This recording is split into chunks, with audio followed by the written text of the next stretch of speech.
The retail landscape has become increasingly challenging, with more brands struggling not only with top-line growth, but also with bottom-line performance. The easy excuse is blame the economy. Tariffs have shaken up the entire supply chain, from sourcing through to retail pricing. And yet, some retailers are outperforming the market. Why? I'm Jane Singer, and welcome to A Seat at the Table, where we sit down with industry leaders, innovators, and entrepreneurs to discover hidden opportunities, big ideas, and best practices. To learn more about what's standing in the way of retailer performance, I reached out to my longtime friend and colleague, Walter Holbrook.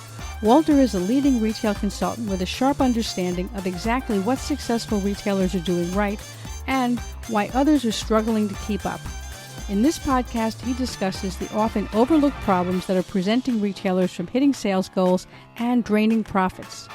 Before we get started, if you're looking to find out about growth opportunities in the apparel industry, from retail markets to sourcing developments, then you might want to take a look at Inside Fashion. Each month, you'll get a clear, concise view of global sourcing and retail markets.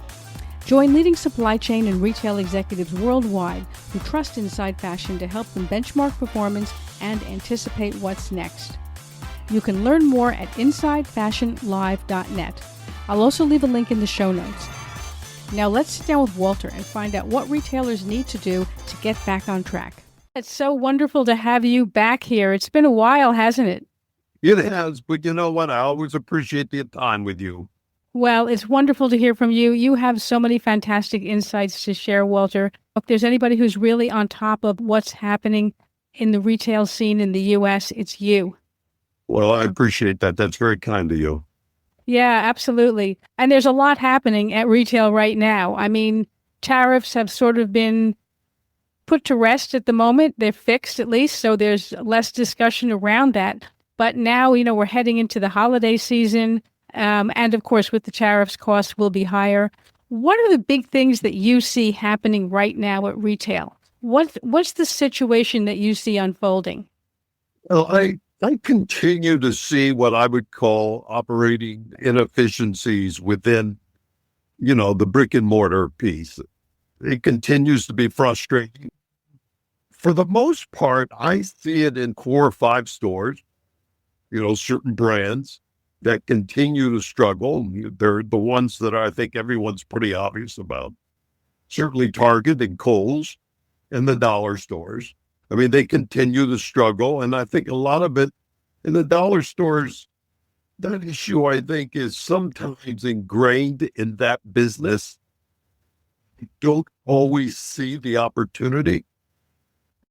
I know Dollar General, in their recent store managers meeting and conference, put a lot of emphasis on execution and that every store matters. And I always say the challenge for them, and it's an unbelievable challenge, is how do you open 20,000 stores every morning in great shape? Well, that's just it. I mean, I think that it's very easy to look at efficiency in a very broad-based way, but as you're pointing out, you have to differentiate between people who are running massive chains in widely different geographic areas with people who are running a fewer number of stores. In your opinion, how much efficiency can you get at that scale? I mean, is it possible, or are we, in a sense, chasing something that we're not ever going to achieve? I love the question, but I certainly believe I'm not always convinced that the right processes are in place. Do we have the people in leadership that understand what the right processes are? We continue to invest in technology and less so in people. And I think that's a valid thing. You're talking about barking up the wrong tree. I'm a huge believer in technology. I love it. But AI isn't going to save the retail industry. It's not going to. Merchants are. Yeah, I think that's a really good point. Yeah, that's a really, really good point. So when you're looking at that fundamentally, and we have been talking about, processes and efficiency and so forth, and you're right. It's not just about throwing more technology at it. where can things be better if we're looking at it from a specifically from a people point of view? Yeah, I think what I see, let's take, I spent a lot of time in Target. I've been a Target customer for 40 years. Wow. Walmart's, they understand it. I mean, they've got it down. Their processes are outstanding. Target's been struggling, and it's obvious to everyone. I mentioned it almost 2.5 years ago, that you could see that they were breaking, they were struggling, they weren't executing. Took the media a little bit longer to pick up on it, another year or so. But today, I mean, everyone's taking shots at Target. And operationally, I think they've got some issues, and it could be a weakness of an overnight replacement, which could dramatically change their stores. You know, if you're trying to replenish these stores during the day when it's busy, it's almost impossible. So the grocery industry they understand that, and it's a process that they are fantastic operators at. They understand that. Their stores, you walk in the most grocery stores, they look incredible in the morning. And yet lately you walk into a Target and you're seeing pallets all over, carts all over, associates all over. So, what are those inefficiencies? As the over 90, I think 95% of Target's e-commerce orders are replenished from the store. That puts tremendous pressure on taking care of those customers and trying to fulfill those e-commerce orders. I'm wondering if it's almost impossible. Yeah, I think that's a very good point. And I think that it's interesting that you liken it to groceries, because that's a proven model of the level of very fast replenishment that you would have to have, particularly when you're dealing with perishable items. So I think that, yeah, it's an interesting concept to wonder why some of, your faster turn non-grocery stores aren't implementing some of those best practices. And you take the dollar stores. I believe most dollar stores get one delivery a week. I may be wrong on that. So if you're getting that one delivery a week, what you're seeing in a lot of their stores, not all of them, but in a lot of them, it's taking them 4 or 5 days to replenish and get that out on the counter. You run a replenishment, an all-night replenishment, that one night, and put all that product on the counter. I think you're going to change your sales overnight. We're going to take a quick break now, and then we'll be right back. We were hiring when we were making 50 to 100K monthly losses. And why? Welcome to episode 1. I can't think of a single founder who's been around for a decent amount of time in business who hasn't had their tunnel of year. This was that year. We're going to be okay, yeah, Sheree. Some are going to hear this and think, you TDP. But hear me out. You only have to do the math to understand that very soon we were $500,000 down. Yeah, I think that's a really good point, because oftentimes you really do, when people drill down on why sales are down, more often than not, it's out of stock. In the case of apparel, they didn't have the right size. It's things like that. It's oftentimes, as you're pointing out, process things, more basics, where everybody else is looking at price or looking at style or trend. Sometimes, as you're pointing out, it really comes down to, sort of, as we used to call brass tacks.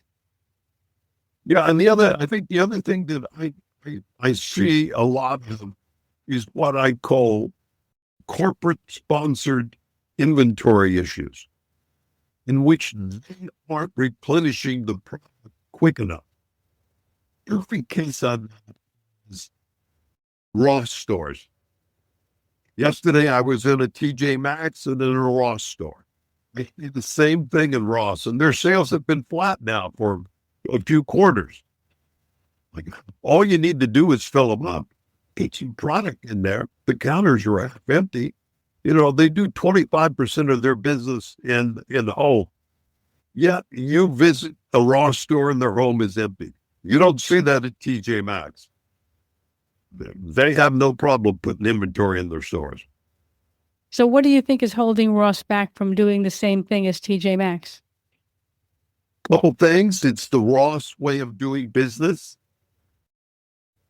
They believe that inventory turns is the number one goal. They've been very, very successful with it in the last 10 years.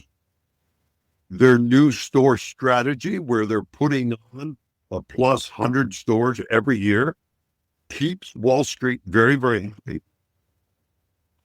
When I go in as a retailer, what I see is, boy, wouldn't it be cheaper to drive more sales out of your existing store base?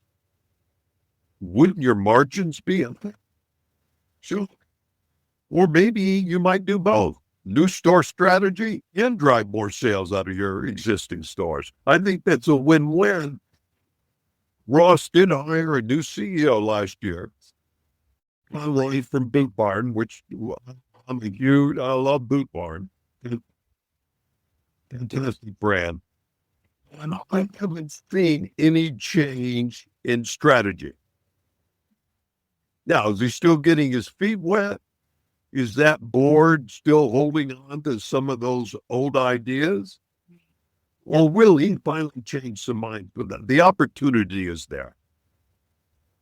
Yeah, that's a good point. And I think you're right. It's a very difficult balance between what you as a merchant feel is the optimal way to do things and what Wall Street wants you to do, and the expectation of quarterly results and everything else that goes along with being a public company. Sometimes it's not easy to be able to move anything forward and please everybody, and yet you have to. Yeah, well, Nordstrom's example of that. Let's go private and see if we can't figure this thing out.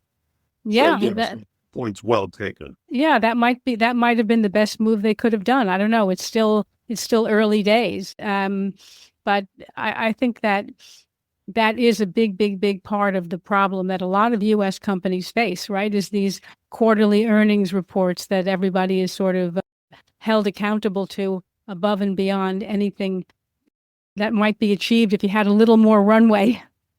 And that is so true. I think the other way to look at that, we don't really have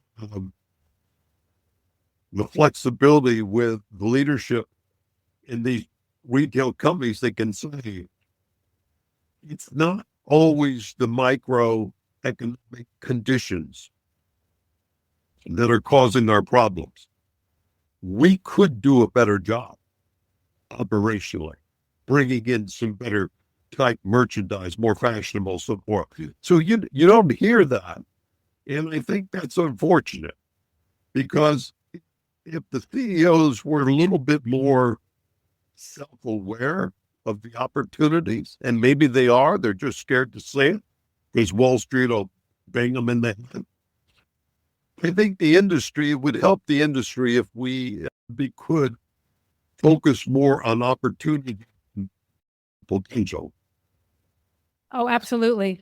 I mean, you can sort of see that when you look at U.S. companies versus companies elsewhere in the world. Of course, that's a very broad-based statement, but companies that are not operating under these kind of restraints, so to speak, that you would have being, a U.S. publicly listed company, definitely have the flexibility to do a little more, to experiment a little more, to, perhaps try to do something a little bit differently.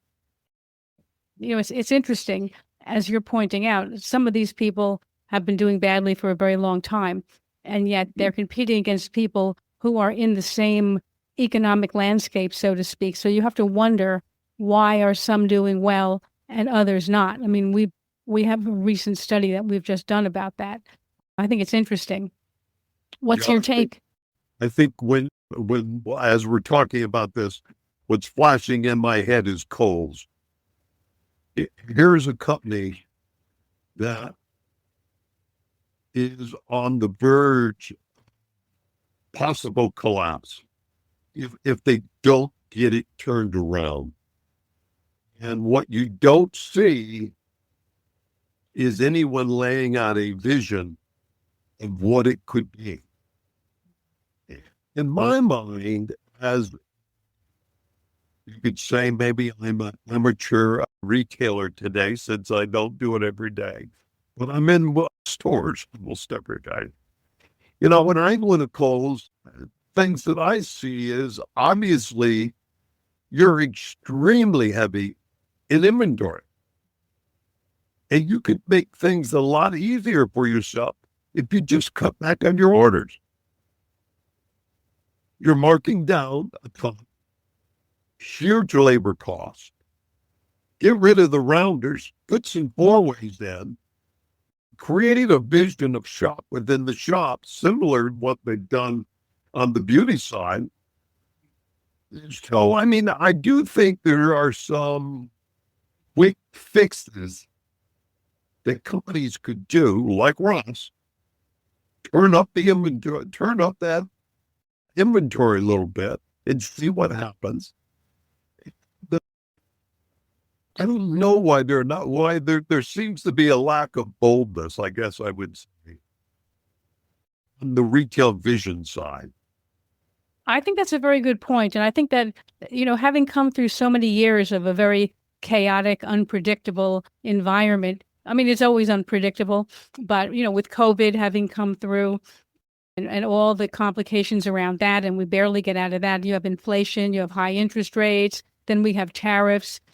You could sort of understand from the point of view of a retailer that it's, you really just want to be careful, play it close to the vest kind of thing. But as you're pointing out, if you don't take risks, you're basically going to fade into obscurity, so to speak.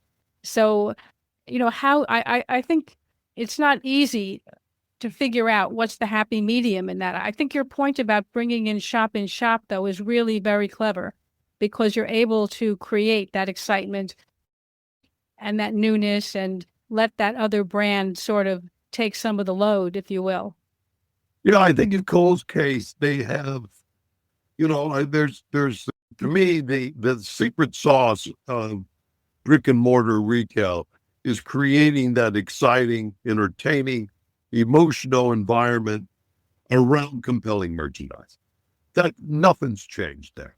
If you can do that, your business is fantastic. Home goods is perfect. Even Walmart has learned that lesson with their new store of the future, which they're rolling out across the country. It's fantastic. So, in my case, with Kohl's, I don't think you have anything to lose here. You can save on your margin side just by reducing your inventory. You're already losing double-digit sales in some cases. So, be bold, have a vision, go after those brands where they will partner with you. If you look at the vendor base, they don't want to lose Kohl's.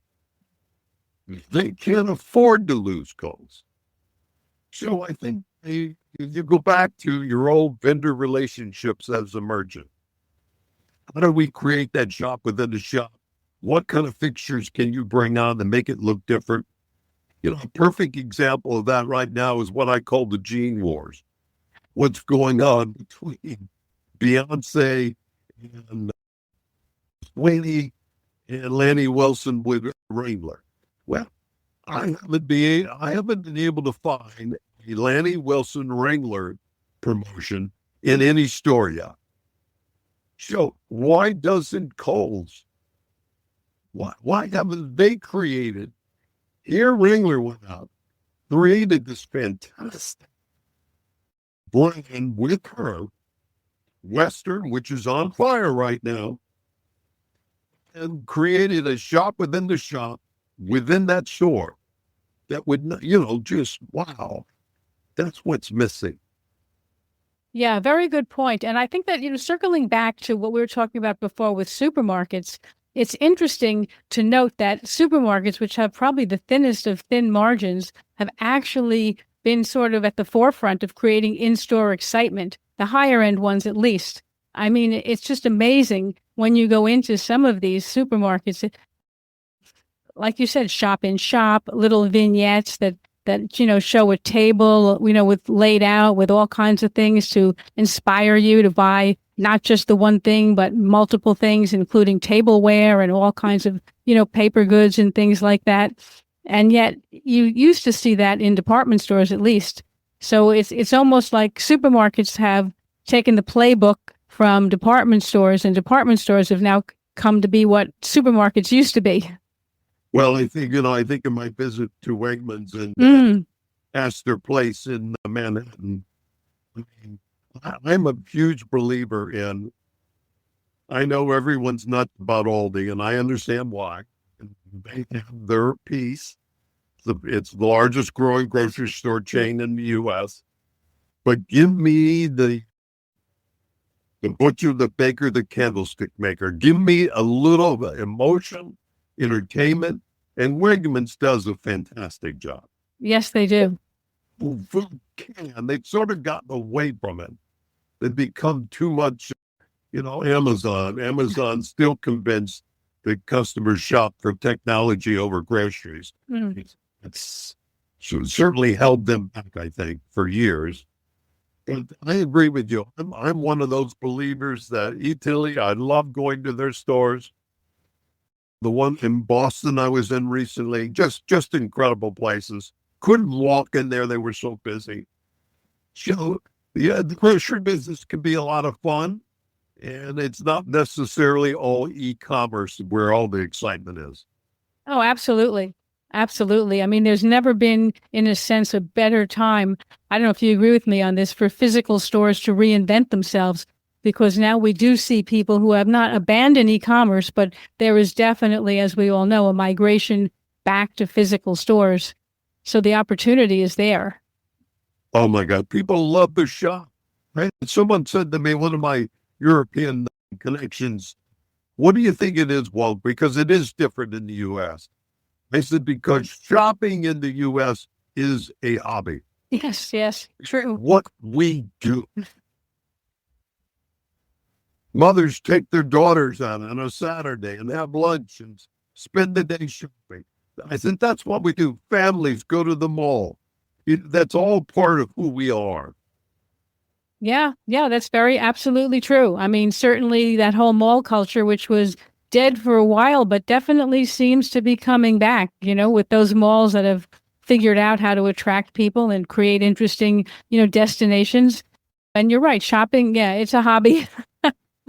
It's the national pastime. And that does point out when we talk about the strength of the U.S. economy and what it has meant to the world. Certainly the American consumer has driven that for years and years and years. Right or wrong. Someone made a comment the other day that you just don't understand what's going on in China. And I said, I probably don't. And it is amazing. They didn't get there by themselves. The American consumer supported them along the way. yeah, that's 100% correct. And it's correct about China. And it's really correct about just about every exporting nation, just to a greater or lesser degree. Everyone has become very dependent upon the U.S. economy, specifically the consumer economy. And I suppose some of them are now thinking they need to diversify a little bit, but it's hard. It's hard when you have a giant market under one roof. And I think that brings us to the politics of retail, which certainly is filled with it recently. I think the tariff issue, and you touched on it in your opening, the tariff issue has been very, very surprising for everyone, I think. Everyone. Yes. But I don't think it's over. The country is collecting billions and billions of dollars worth of money. I mean, and what are they going to do with it? That'll be the next, what will they do with it? And in the meantime, I think companies sort of adopted or moved the chess pieces around on the tariff piece. The vendors have absorbed some of that cost. The retailers are. But my gut still tells me come third and fourth quarter, we're going to see what I would think would be maybe a margin hit. I believe they are going to show up. It's just going to be delayed a little bit. I think you're absolutely right. We literally just released a report that it exactly says that we don't think sales are going to be the problem, but margins. 100%. Just to sort of segue into the coming season, which is obviously the big one, holiday. What's your take on what you think sales performance will be like? I mean, I know that's like a huge, broad-based question, but do you feel it's going to be better than people are expecting? Do you think it's going to be a really tough year in terms of sales? Or, do you think it's going to be a surprise in a positive way? Jane, it's always a crapshoot. It always is. But the one thing that has been consistent is the American consumer is not going to not celebrate the holiday. This doesn't happen.